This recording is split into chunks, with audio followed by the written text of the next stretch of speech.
Erev Tov Rabotai, we are continuing with our Mishna Yomi, Masechet Bikkurim. We are up to Perek Aleph, Mishna Gimel. Today's Mishnayot should be Le'elu Nishmat, Neria ben Svetlana, Aranbai, and Eliyahu ben Burcha Israelov, Minuchatam Began Eden, Amen. The Mishnah specifies the types of produce from which Bikkurim are brought. En Mivi'in Bikkurim Chutz Mishivat Aminim. One does not bring Bikkurim from produce other than the 7 species for which Eretz Yisrael is praised, namely wheat, barley, grapes, figs, pomegranates, olives, and dates. And the Mefarshim explain, the Torah states in Sefer Dvarim, chapter 26, pasuk 2, regarding Bikkurim, V'lakachta mereshit kol pri adama asher tavi me'artzecha. You shall take from the first of every fruit of the ground that you bring in from your land. Since the pasuk commands us to take from the first, it implies that only certain fruits are fit to be Bikkurim and not others, and this limits the mitzvah Bikkurim to the 7 species for which Eretz Yisrael is praised, which are listed in Sefer Dvarim chapter 8, pasuk 8. Furthermore, the 7 species themselves are not eligible unless they are of good quality. This halakha is taught by the prefix from in the word me'artzecha, from your land, which indicates that not all the produce of your land is eligible. Rather, only the better quality produce is to be brought as Bikkurim, as the Gemara tells us in Masechet Menachot, page 84b. The Mishnah gives 3 examples of fruits that are invalid for this reason. Lo mitmarim shebeharim. Bikkurim are not brought from the dates of mountains, because dates that grow on mountains produce less honey than dates of low-lying areas.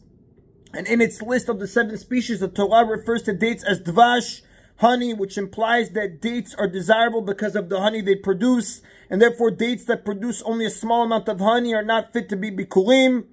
V'lo mipirot she'amakim, nor from the fruits of valleys, which refers to all the species except dates. Those that grow on mountains taste better than those that grow in low-lying areas. V'lo mizete shemen she'ena min ha'muvchar, nor from oil olives that are not of the best quality. And the Mefarshim explains certain types of olives express their oil when rain falls on them, while others retain their oil even in the rain. By referring to olives as zete shemen, oil olives, the Torah stresses the oil-producing nature of the olives. Therefore, only the types of olives that retain their oil even when it rains can be designated as Bikkurim. And the Mishnah now identifies the earliest time of the year for bringing Bikkurim to the Beit HaMikdash. En mivi'in Bikkurim kodem la'atzeret. One may not bring Bikkurim before the festival of Shavuot. Anshe Har Tzivuim meviu Bikkurim kodem la'atzeret. The people of Mount Tzivuim once brought their Bikkurim before Shavuot.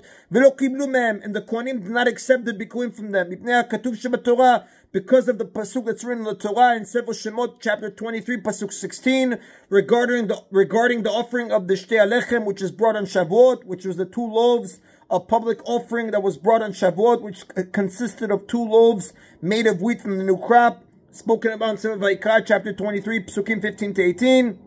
The Mishnah continues, the pasuk says, V'chag hakatzir bikkurei ma'asecha asher tizra basadeh, and the festival of your harvest, which is Shavuot, when you bring the first fruits of your labor that you sow in the field, which is a Shtei Alechem. The pasuk describes the Shtei Alechem as the first fruits, which teaches that the Shtei Alechem must be the first offering brought from the new crop. All other offerings from the new crop, like Bikkurim, may not be brought until after the Shtei Alechem, and therefore Bikkurim are not to be brought before Shavuot. And for the same reason, it is forbidden to bring menachot, flour offerings from the grain of the new crop, before the Shtei Alechem had been offered on Shavuot, as the Mishnah tells us in Masechet Menachot, chapter 10, Mishnah 6. That is in Rabotai Mishnah Gimel. Mishnah Daled now illustrates the second category that we listed in Mishnah 1 in this chapter, which was people who must bring Bikkurim, but do not recite the Bikkurim passage.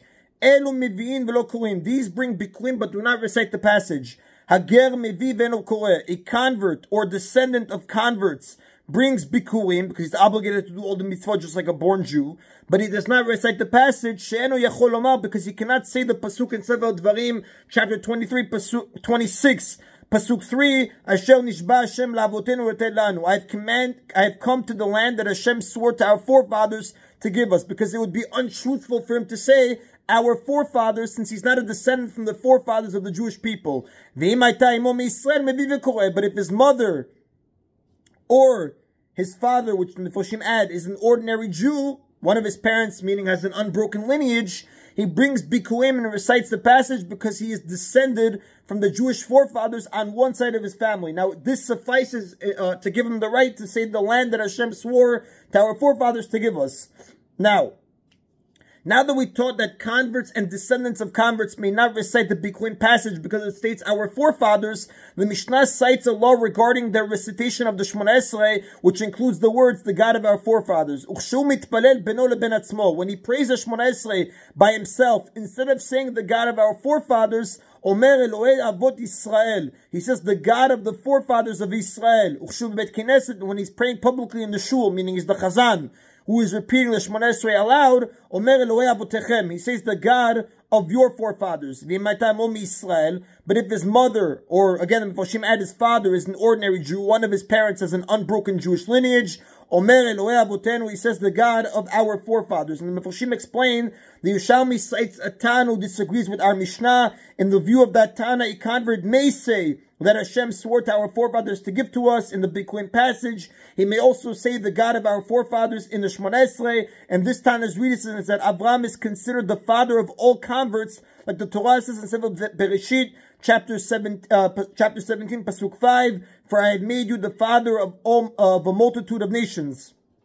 Since Abraham taught all the nations to believe in God, a convert who has formally adopted this belief can correctly be described as a spiritual descendant of Avraham Avinu. And that is how the Rambam writes it. The Rav brings down, Rambam Katav, the Rambam writes, Shen halacha ki Mishnah zu. The way this Mishnah is written is not halacha, elo rather, Hager mevi v'koreh, a ger can bring and recite the passage, Umatzi lamemar la'avotenu latelanu, b'pnei ha'aretz nidna la'Avraham, he could say to our forefathers, because the land was given to Avraham, V'u av legerim k'mo Yisrael, and Avraham is the father to gerim, just like the Jews, Tichtiv, like the pasuk says, like we said, Ki av hamon guim netaticha, and we learn out, L'shavar ita av la'aram, achshav ata av l'chol ha'olam, that Avraham is a father for the whole nation. Likewise, when he prays, ben beno ben atzmo, whether by himself, ben Knesset, whether he's the Chazan, Omer Elohei Avotenu, he says the God of our forefathers, afilu en imo Yisrael, even if his mother is non-Jewish. That is how the Rav quotes the Rambam. That is in Rabotai of today's Mishna Yomi. Baruch Adonai le'olam, amen va'amen.